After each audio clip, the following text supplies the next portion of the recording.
Hi, everybody. Welcome back to Stefanie Drysdale's weekly cybersecurity recap. Wait a minute. No, I got that wrong. We're at ISC West 2022 with Ms. Stefanie Drysdale, Prescient.com. We're going to talk about her weekly show. I think one of the best shows on the net about cyber recaps.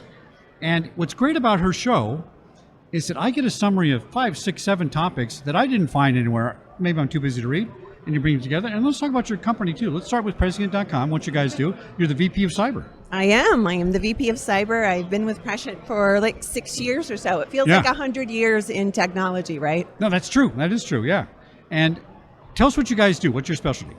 So we specialize in basically anytime you want to know more about a person or a company, we jump in, right? So that's the essence of it. But for the point of, practices, we have a due diligence practice, investigations, intel, and cyber, which is my baby, where I spend the majority of my time. Well, and if you're not into cyber and you're not digging there way down to find stuff about people and backgrounds, you're not doing your job.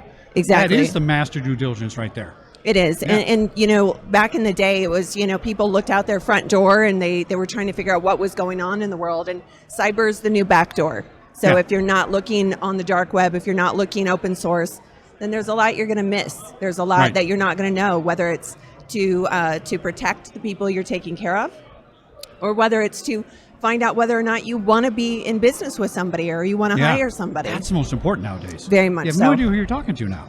Everybody's a potential catfish. Not me, of course. I've been vetted.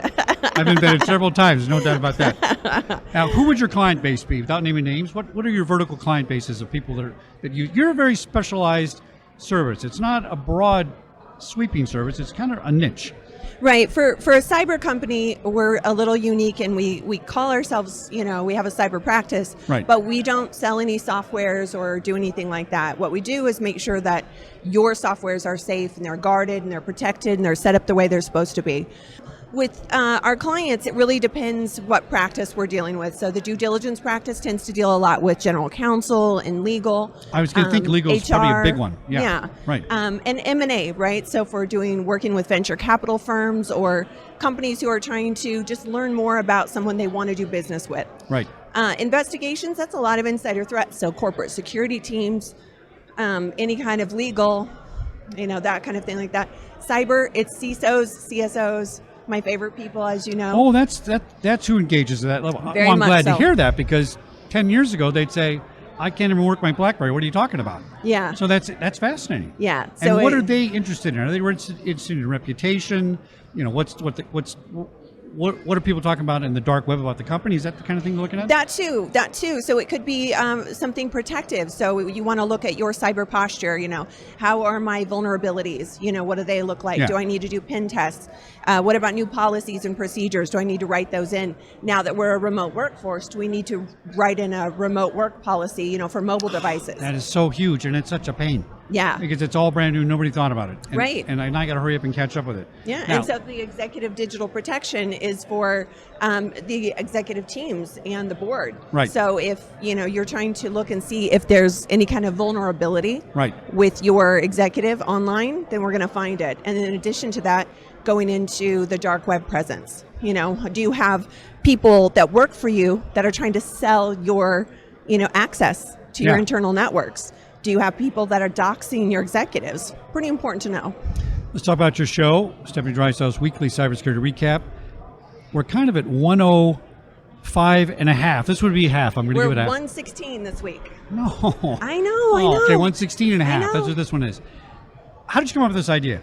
Because it's really kind of brilliant. I don't really see anybody else doing this. There are podcasts and, cyber guys sit in their grandmother's basement and talk about cyber, and that's kind of weird. And you brought it into the light and said, listen, I'm reading all these great stories. People are messing with your iPhone. People are catfishing you. There's sexual extortion here. And you just cover so many areas. How'd you come up with this? So basically the gist was I was just having a lot of really cool conversations with a lot of cool people, a lot of CISOs, a lot of CEOs, and things would come up and I'd say, I just read an article on that the other day. I'll send it to you. I'll send it to you. And so then it just became, okay, maybe there's an easier way to share this stuff or call it to people's attention or to summarize it in a way that people don't have to read as much as I like to read. I know. I love to read. I know. Yeah. Yeah. So yeah, it became that. And then strangely, you and I decided to launch it in January. And I think we jinxed it because we kicked off a global pandemic. That's true. And That's then kinda it just became a way that we can all kind of keep in touch and Yeah. continue the conversations. And you get a lot of feedback, and a lot of what I like about it is you're highlighting the articles, tagging the people that wrote the articles. That's a win-win, right? I love that. And Yeah. and they give feedback on it. It's really a great circle.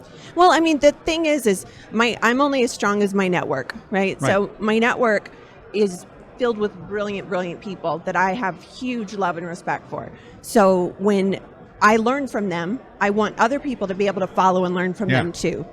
Well, and you and I joke offline sometimes that if everybody knew what you and I know about cybersecurity, and you and I are moderate experts, because there's a lot of people way up here, right? Way more, yeah. But we're way above the soccer moms, right? If people knew what we knew, we wouldn't have as many cybersecurity problems.